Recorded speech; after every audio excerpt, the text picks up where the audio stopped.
Greetings. This is Mortal Dilemmas, wishing you a happy new year. Today, I will be sharing some family paranormal experiences. These were composed in an email between my mother and her two twin sisters. This is in memory of my Aunt Barbara, who just passed on New Year's Day.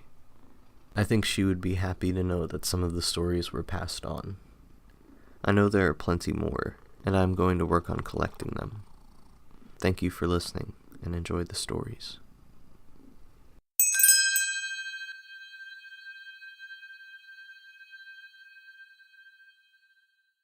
This first email was written by my Aunt Barbara. Just for some context, this first story is in reference to an incident that happened when my grandfather was late coming home from work one day.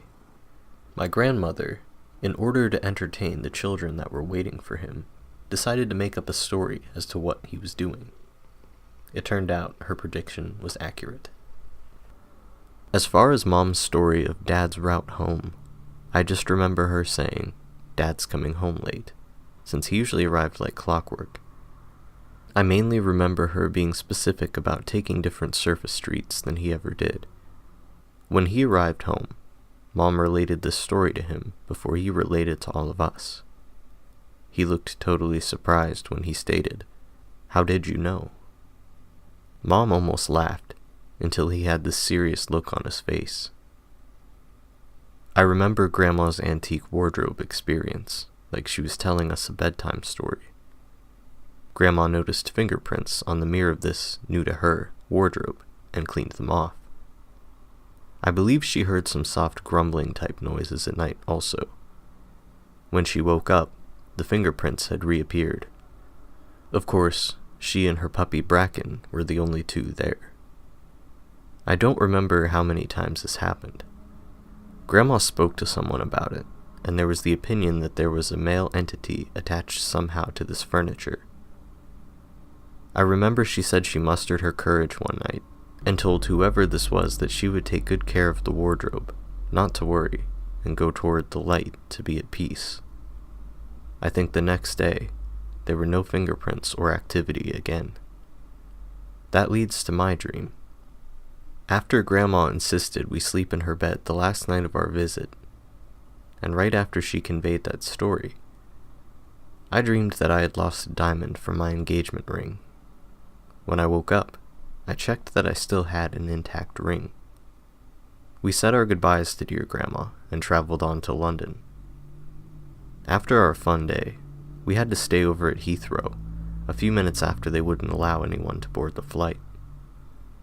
I remember we went to the water closet to get showers. I then noticed there was a side diamond missing from my ring. I had no idea what happened. I remember, without even looking, bending down and putting my finger right on the diamond, among all the water beads from the shower. I remember yelling, "My dream came true." You were in the next stall, and didn't know what I was talking about. I later related the story to you and Mom. A validation of unique family experiences. One last story, for now. Do you remember when Grandma told us the fire on the plane story? Some relatives were at the airport to see someone off, her sister maybe. After saying farewell and boarding the plane, Grandma had a vision of seeing a fire in the cockpit. She wasn't sure what to do. Within minutes, all the passengers and crew exited the airplane. Her relative ran up to them, stating that they wouldn't believe what happened. Someone in the group said what Grandma had told them, and she wondered how they knew. Apparently, a small fire started in the closet of the plane's cockpit. Amen. Love you all. If I remember more, I'll let you know by mental telepathy. Haha. This next email is written in response by my Aunt Betty. Yes, I was thinking about dear Dad's late arrival home story also. I remember Doris and Jean visiting us that day and not wanting to leave before seeing Dad, who was due to arrive home at his usual time after work. I believe Mom had been sharing stories about Grandma's gifts with them.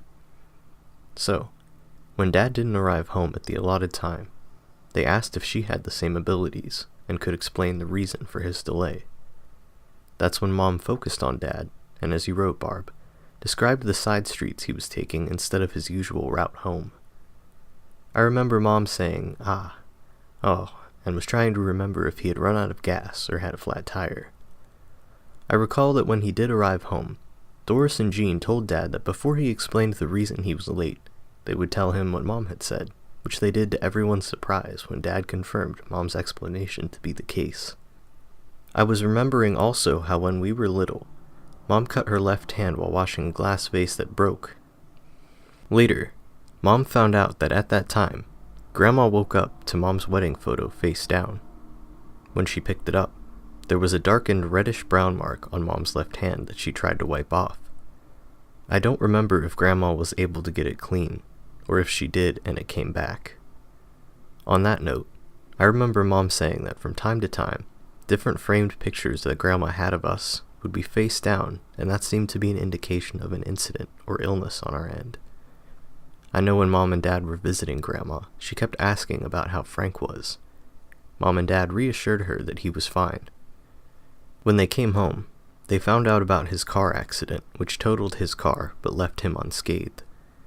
Yes, Grandma was a grand lady with a great gift indeed. This is the reply, sent by my Aunt Barbara. Thanks for adding that aspect to the story. I didn't readily remember Doris and Jean being there, but it seemed like someone else was. I bet Dad probably had to get gasoline. I do remember Grandma telling us our framed photos would be face down, drawing attention to us individually. I have a memory of Mom washing the large glass vase and holding a cloth to stop the gash from bleeding. Didn't she get stitches? Of course, Frank's car accident. Then there was that little book that Ian Richardson wrote. I think there was a story or two attributed to Grandma. It's good that we remember certain things, and we all have our memories to fill in the pieces for a more complete experience. My Aunt Betty replies, Yes, sweetie, I was leaning on Dad needing gasoline versus a flat tire, as it seemed it was more of a minor inconvenience that he incurred. Yes, I think she did need stitches, as I remember her left hand being bandaged. Of course, it didn't deter her from doing the dishes. I remember Grandma's wardrobe story being in Ian's book. I know that Ian referred to a male being called Hori, and that he had something to do with being otherworldly. Little by little, puzzle pieces come together as we endeavor to retrieve them.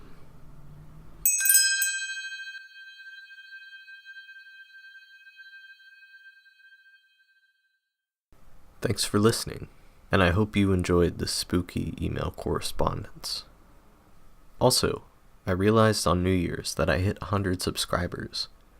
I just wanted to say that I'm glad that people are enjoying the channel, and I will continue to create content to entertain everybody. Feel free to send me stories or experiences that you think are interesting and you'd want me to share. Have a safe and happy New Year, everybody. I'll see you next time.